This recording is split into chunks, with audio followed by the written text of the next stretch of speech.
Ce Zoé Banaté est tellement tendu. Je vous informe que trouble les gens à Kigali. Des blocs et bimina Kigali. Des blocs et bimina Kigali.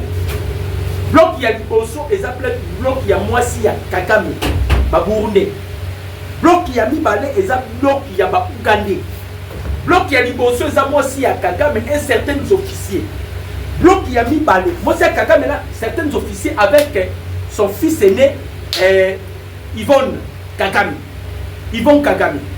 Deuxième bloc, les blocs, il y a James Kabarebe. Avec les officiers encore. Bloc déjà, il y a James Kabarebe et Zala qui n'a avantage. Avantage, il y a bloc, il y a James Kabarebe et Zala qui par rapport à Yannick. Par rapport, il y a réunion au Kabarebe à Kotaki, James Kabarebe, à Kotaki réunion avec tous les officiers rwandais. Donc, ces derniers jours, la Timère a pris du volume et apparemment ne répond plus. Hein? La chimiothérapie. La chimiothérapie est aussi balisouté. Donc c'est celui qui cause des douleurs intenses. Azalaki na tumeur cérébrale. Talaba Paul Kagame oyo bande konanga. Toi tu as des tumeurs, tu cherches à affronter Mouton azala nzoto bopi kiliki. Oh ezako lokate bande ko ba congolais. Yo zana ba tumeur cérébrale. Et puis ma pesa e grepo, le conso. Le là, il a fait de la République démocratique du Congo abattoir naïe. Il y a ma peuple congolais, il y a Kosilisa ba congolais. Il a fait de la République démocratique du Congo abattoir. Nzambe aba congolais siko a telemi. Toloba ki yango, plus rien ne sera comme avant. Tous ceux qui ont contribué na plus de 18 millions de Congolais au Bakoufi na Est. Nzamba zolongo la bango na mokili. Ça c'est la prière ya ba Congolais. Nzamba zolongo la bango na mokili. Ndenge komeli Kagame, c'est ce qui va se passer aussi et pas ya Kabila. C'est ce qui va se passer aussi et pas ya Kabila. De la manière où Dieu a frappé, ça c'est le châtiment de Dieu. Bande ko ba Congo démocratique du Congo en otage. Botou nanga planini baso sala. Aimez la vidéo, commentez, partagez les liens. Aimez la vidéo, commentez, partagez les liens.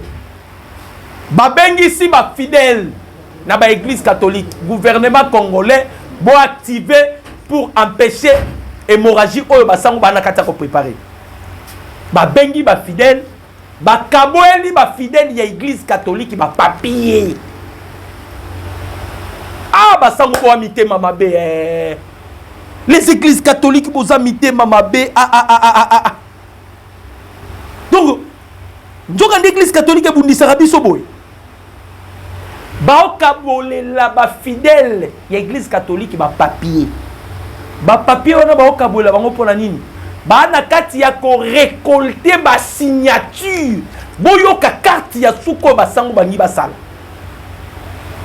Le colon les Américains va pousser nini ya deal la signature ya deal entre les États-Unis et la République démocratique du Congo va pousser yango par rapport ya ultimatum oyo l'ONU et l'administration trop va pesi na ba rebelle ya ba M23 parce qu'on doit procéder d'abord si les retraits ya ba M23 par là Joseph Kabila a créé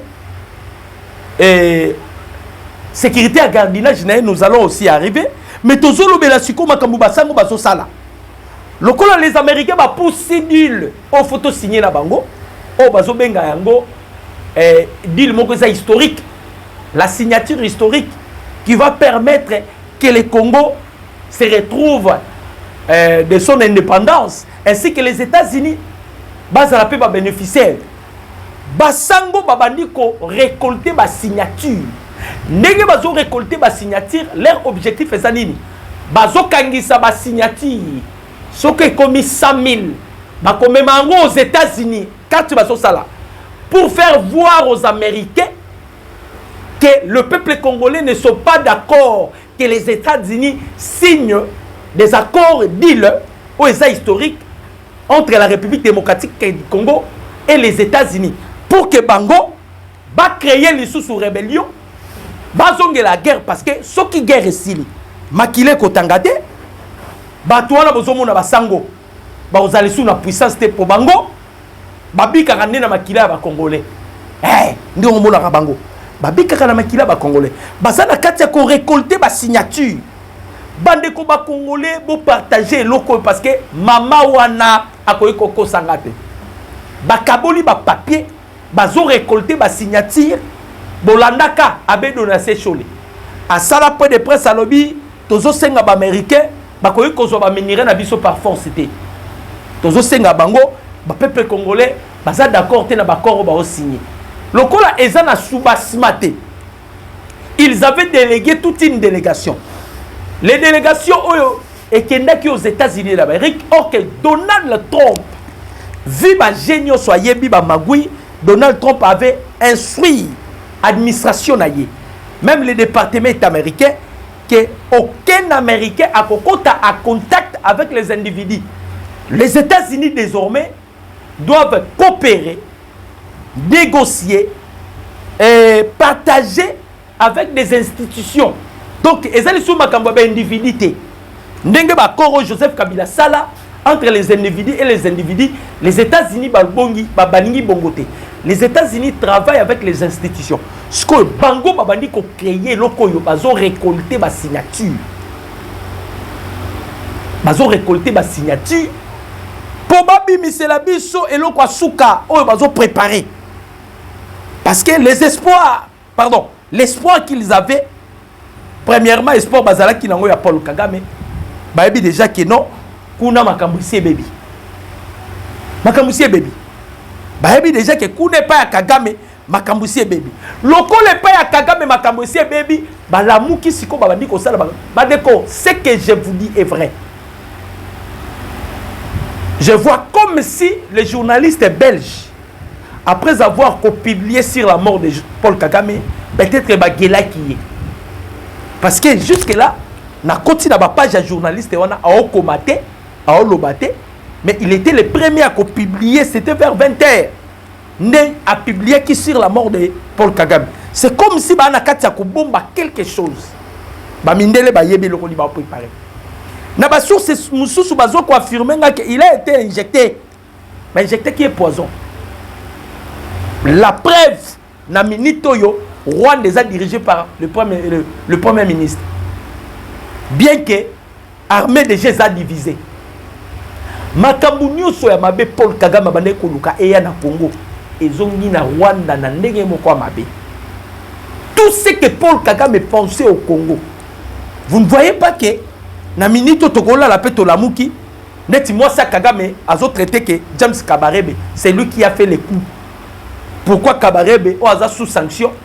Il a tenu une réunion avant même la réunion Azala qui a contact avec les Américains. Qu'est-ce qui se passe? Donc la femme de Paul Kagame qui traite déjà James Kabarebe d'un traître. Pourquoi? Et commis déjà des blocs. Ba commis ko welelana. Ba commis ko welelana. Na Kigali siko panique totale. Bango nyonso en débandade. Banango qui espérait na Paul Kagame. Bananga qui avait l'espoir à Paul Kagame. Quel sera votre sort? Quel sera votre sort? Kagame ba mindele ba betiye à 2 reprises, si vous allez vous souvenir. Première reprise, Kagame a été visité par des drones, par rayon X, drones américains, des drones mystérieux, et frappé tous les usines, toutes les entreprises où ils allaient qui tout près à Ndakudaï. Ils allaient qui calciner. Après cela, bah qu'on frappé base militaire, base logistique naïe. Ezikaki. C'est comme si les Américains bah soutiraient qui c'est-à-dire bah ne ko luka ba place où ils a ciblé. Bah bêti. L'objectif c'était pour affaiblir seulement Kagame. Massad Bolos l'avait dit. Alors si Kagame a s'entêté, les États-Unis utilisera tous les atouts. Donc on utilisera partout nyos. Quand on dit on utilisera tous les atouts pour l'anéantir ou pour l'affaiblir ou les neutraliser. Donc c'est que je crois na site il a été injecté injecter poison. Je crois à cela. Parce que depuis qu'on a annoncé sur sa mort, bon, on dit déjà Moutoumora qui a démentir qu'il n'est pas mort. Américain, silence. Français, silence. Belge, silence. Les Allemands, silence. Mais ce qui nous inquiète, le premier ministre qui prend maintenant l'intérim, il y a président, a envie. Mais premier ministre a vu intérim. Les Américains sont. Kagame. Lokoso et Nzamba Foutiyo. Nzamba Foutiye. Na lobi na bino ekozongi la pe Kabila. Ekozongi la baenyoso. Bande koba congolais. Tout le monde en débandade. Même awa. Ba colite nae. Caméra za colite nae. Botana non makabu caméra sali. Peuple congolais. Chers internautes, ba abonné à Messi les news. Toi, on a un système qui est sur l'icolo à l'issue. Vous savez que les députés ont un congé parlementaire. Moussalo caméra et Kosala dans la session Nyonso. C'était livré Moutamba à la justice. C'était livré Moutamba à la justice. Moussalo caméra et Kosala. C'était de livrer Moutamba à la justice. Naïbisa Kibino récemment awa. Moïse Nyarigabou a été aussi consulté par Joseph Kabila. Mais je vous informe que Moïse Nyarigabou a siégé à l'Assemblée nationale. C'est un député. Jusqu'à présent, Kamere incapable, les députés incapables d'initier une motion pour la Congolais militaire va poursuivre sur le plan sur la justice congolaise. Kamere ne l'a pas fait. Kamere ne l'a pas fait. Wana Liboso, Oto Olo Banabino sont des indices. Oto Mounié pas Kamere. Les revenus où nous devons maintenant dénoncer Kindokia Kamere. Semence du serpent. Wana Liboso, Yami Bale Bandeko ba Congolais. Toujours Kamere. Toujours Kamere. Oyebi ke ti bazo kende na congé awa bazo kende. Bandeko. Babomi batu na Bukavu, na Fungu, na Funu. Babomi batu na Bukavu. Bazo continuer na koboma parce que babi ba okende. Kamere en aucun jour a dénoncé l'agression rwandaise. Kabila Yakoti na Goma. Nous avons vu la mère même de parler. Nous avons vu plusieurs personnalités parler. Kamere Bouchibe Alobakate. Bati Lukwebo Bouchibe Alobakate. Ce sont des acolytes de Joseph Kabila. Ce qui les lots, Nani Costa Moutamba victime, c'est parce que Costa Moutamba est allé toucher Joseph Kabila. Kamera Bombate, Alobi, ces petits, nous allons les pousser à démissionner. Mais Kamera, tu es incapable de traiter le dossier. Il y a Moïse Nyarigabo. Aza suppléa ya Gisaro. Gisaro est un ministre de l'infrastructure. A siège à raté, à siège à Moïse Nyarigabo. Ba député aussi, bon, moni ba vanda ba lobake, on a tout côté sa monsieur Tolanda, Moïse Nyarigabo. Mais baza les premiers. Baza les premiers. Ya Kolanda Makamamu Tamba. Avec des salaires exorbitants. Donc, Kamera a créé son empire à l'Assemblée nationale. Le président Félix, l'Assemblée nationale, tout le monde appelle le réseau Salatem Kozamboka. Dissoudre en Kaka. Dissoudre en comme ça, Kamera, Atikala Kaka Nenga Zawana Badekoma Congolais. Il n'a jamais dénoncé l'agression rwandaise. Tout le monde, lorsque Kabila est à Goma, vous avez vu tout le monde a acharné sur Joseph Kabila. Tout le monde va la mère Mende, tout le monde va Fumutoto. Tout le monde a parlé. Mais Kamere Bouchibe, nous allons pousser ces petits à démissionner. Moutamba. Nous allons pousser ces petits à démissionner.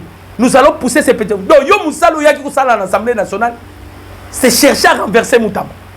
C'est chercher à pousser Moutamba dans la démission. Mais tu es incapable de dénoncer tout ce qui se passe dans Goma. Vous êtes incapable de dénoncer.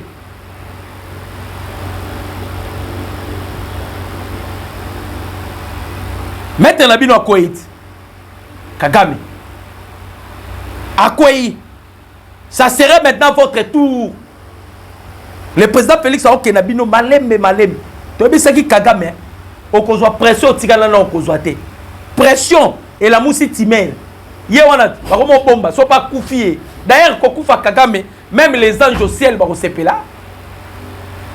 Kokoufa ya Kagame. Naba ange na lola. Bah, on yé manze, bah, on s'est là. Donc, liwa na ye et kozala feti na lola. Liwa ya Kagame. A traumatisé ma ange parce que tout le temps les gens priaient. Les gens priaient. Et les anges, bangonde bazouara ba prière, ya batou ba memare pas yanzame. C'est ce que les anges font.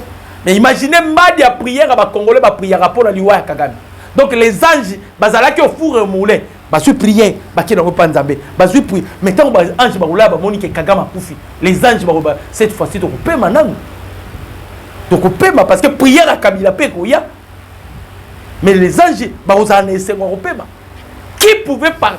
Nani wa ko va na loba et Kagame a poufi mawe. Eh! Soko ki Kagame Congolais ou Kagame a poufi mawe. Botala Congolais, mutakolo ba Kagame a poufi mawe zaka caméra. Ou bien Batouana Mibale. Les D6 pour tous la bango lambogo. Les D dangereux tous la bango lambogo. Auto tikel na bango. Baza po ya Joseph Kabila. C'est Vital Kamerhe et Bati Lukoni. Baza po ya Joseph Kabila. Baza po ya Joseph Kabila. Donc ton nom ba po ya Joseph Kabila. Donc quelqu'un na malembe vous comprendre que Kamerhe za po ya Joseph Kabila. Vous connaissez Laurence Kanyuki. Laurence Kanyuki est le porte-parole du M23. Laurence Kanyuki a été sanctionné par les Américains. Bakangi entreprise na Luxembourg. Laurence Kanyuki est le membre. Il y a UNIC. Donc c'est lui le représentant légal. Il y a Kamerhe et pas il y a M23. Laurence Kanyuki. Voilà la raison pour laquelle Kagame ne peut jamais s'acharner contre Joseph Kabila. Asala Mukanda Tsaloba, pourquoi il a choisi Kabila? Maintenant, Kaboni na Kabila. Il devait aussi nous dire pourquoi, pourquoi je me suis séparé de Joseph Kabila. Basalaki bande.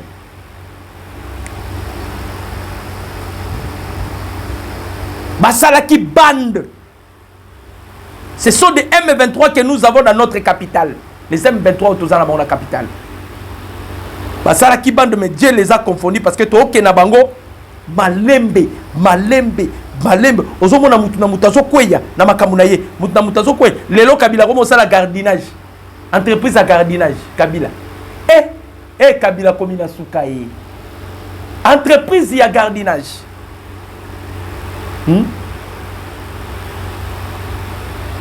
lobby ba M20 ba wazalendo misatu bakufaki ba wazalendo misatu bakufaki. C'est ce qui a poussé les Wazalendo à Tolo Banabino Wazalendo Koti la ville de Bukavu. Vous allez voir les images. Misatou Bakoufa qui toti kalata une minute. C'est ce qu'on devait commencer en avance parce que Bandeko Congolais sur les bateau le président Félix va décorer les Wazalendo. Ba député bazo zo ba million ba sala ke lo côté. Baza bantaba ya Kamerhe plusieurs députés aux omona. Balanda ya Kamerhe nasima. Balanda ya Kamerhe nasiba. Mais les Wazalendo misatu lobi bakoya ki na champ de bataille.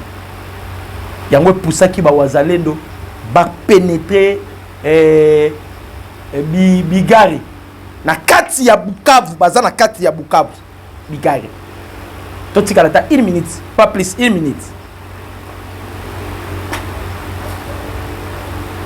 Merci bandeko ba Congolais. Ba waza chouchou ba Wazalendo. Et là, Kagame, Kagame qui n'a collé la tie pas Donald Trump. Aïbisara Donald Trump, si c'était seulement l'armée congolaise, mais aussi au balkanisé Congo. Bateau bazaba obstacle, ce sont des Wazalendo.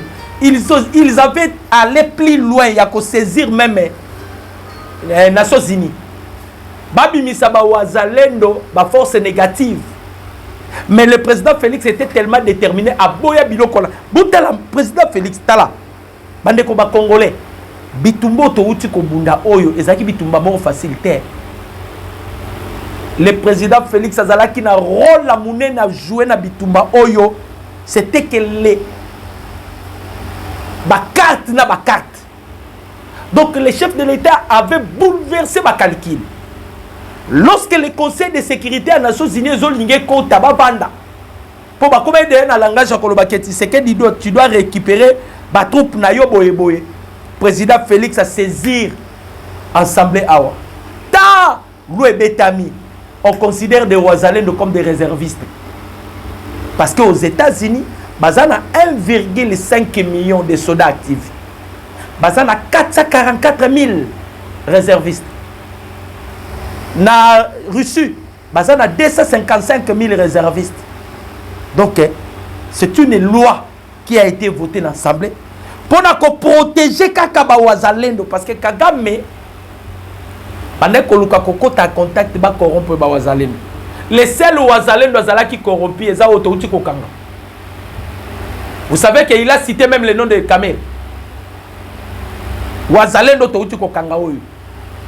Vous comptez Maï Maï, autoproclamé oyo, général autoproclamé. Kabindo, Kabido, si c'est Kabido. Autouti kokanga na niveau Boutem. Il a cité les noms de plusieurs personnalités politiques. Les seuls Ouazalendo qui a accepté la cause à la corrompue. Et puis, a dévoilé secret. Ce sont des notables. Il y a Bukavu. Les notables à Bukavu. Tant que ce sont des notables qui continuent. Il y a qu'au fondre. Ce sont des notables. Et Général Ouana a tangi bakombo na bango nyonso. Atangi na papa Tito. Yo papa Tito. Batanga kona biloko nyonso. Coup d'état contre Bukonzamboka. Il faut batanga Messe Yoyo. Coup d'état boy. Il faut batanga Messe Yoyo. Magaboy Salama boy. Il faut. Je balance les images.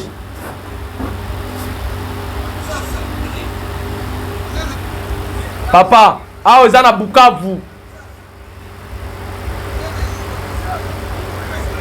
Eza na kati ya Bukavu. Donc baza na kanda ya masekite ndenge ba perdre kaka 3 oyo bakufa kiwana na champ de bataille. Donc bandeko eza blagité. Aux États-Unis Kaikwamba nyaboma batu. Thérèse Kaikwamba 1 heure. Mama Kipavita. Diplomatie l'équipe Boyoka. Diplomatie tellement l'équipe. Les États-Unis envisagent d'ajouter 25 pays africains à la liste des pays interdits d'entrer sur le territoire américain. Les États-Unis veulent rallonger la liste des interdictions de voyage aux États-Unis. Le gouvernement américain envisagerait d'imposer des instructions de voyage ou interdiction totale d'entrée pour les ressortissants de 36 pays, dont 25 du continent africain. Wana Kaikwamba, Babandi Kotanga, Bénin, Burkina Faso, Cap-Vert, Cameroun, Côte d'Ivoire, Djibouti, Éthiopie, Gabon, Ghana, Batangi, Bapeye, Belé, Ouganda, aïe, Zimbabwe, aïe.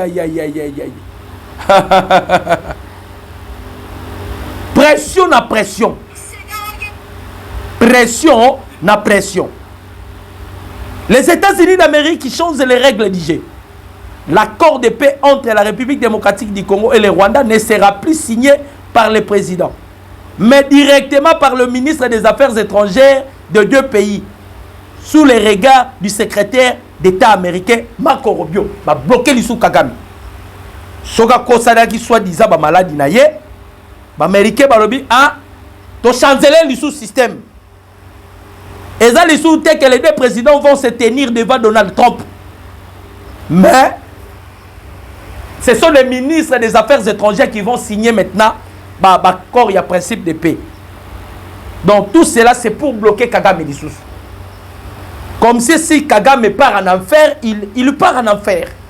Dans le bina bino, dans limité, so Kagame a besoin place dans l'ifelo. Dans limité, parce que dans l'ifelo on peut. Satan a la répète. Bamaramusu Kagame saliawa. C'est comme si Satan n'a pas aucun mot. Ata Satan abomak. Mais Kagame a l'équisi koboma. Donc ça risquerait même azang à place dans l'ifelo. Abana ko yenga kaka, akokoma errant. Bandeko, Moutouana bomi ba Congolais, on a vu un jour batindela kinga ba image. Ba M23 ba continue à l'hôpital moro ba bana ya ba bébé. Bana ba bébé. Moi nazana 2-3 mois ayebe le côté. Azozo ba mbeli, ba okina ba pareil. Génito ya bana. Ba pareil génito ya bana. Bazo kata. Sikoyo bandeko na ngai. Moutoulo la Kagame soka kufi. Vous voyez que ça serait une fête. Par rapport à Bato Makambu Basadi, Koku Fanae, ça serait une fête. Hein? Et qu'on a la fête, mon année. Babomi, le roi de Tolobaraka, personne ne peut s'égaler à Dieu. Kagame voulait se comparer avec Dieu. Lui, il pensait qu'il est Hitler. Mais il y a Hitler. Voilà. Aujourd'hui, l'accomplissement de ce que le président Félix avait prédit, ça s'accomplit maintenant. Le chef de l'État avait dit à Paul Kagame, comme tu as de visée expansionniste pour mon pays, Kagame, je te l'ai dit aujourd'hui, tu finiras comme Adolf Hitler. Adolf Hitler s'est suicidé. Bon, il n'y a pas d'histoire à Hitler. Il s'est suicidé. Et Kagame yeyo, l'isolozo e banate. C'est comme si Bamindele ba ABC, journaliste belge, yo comment on publier Makabu à l'avance c'est boy. Biso tona Makabu to luka to sala. Chers Congolais, Congolais de père et de mère, pour na mettre Costa Moutamba, na Pesarabino et Lokoyo, ils ont balayé à Bakameri. Je vous avais expliqué. Conformément à l'article 166 alinéa 3. Et Zoloba, membre du gouvernement, ou a chargé par la justice congolaise, à l'Ocutus, il y a l'Assemblée nationale, a démissionnaire dans 48 heures. Donc, Batouana va créer qui, et là, on va créer l'objectif parce qu'ils veulent attaquer Batouana sur Bazana Mukonzamboka. Ils veulent attaquer Batonio Sobazala Mukunzamboka. Alors, pour Yango Bomoni et Loko Bazobe Tawana, mais, Biso Tosa Sima Costa Mutamba Tozo soutenir, Basango Nabino, justice Azo Zelabango. Ils ont détourné 25 millions de dollars américains. Que Dieu bénisse notre pays et que Dieu bénisse le président de la République démocratique du Congo, Félix Antoine Tshisekedi Tshilombo. Je dis et je vous remercie. Ciao.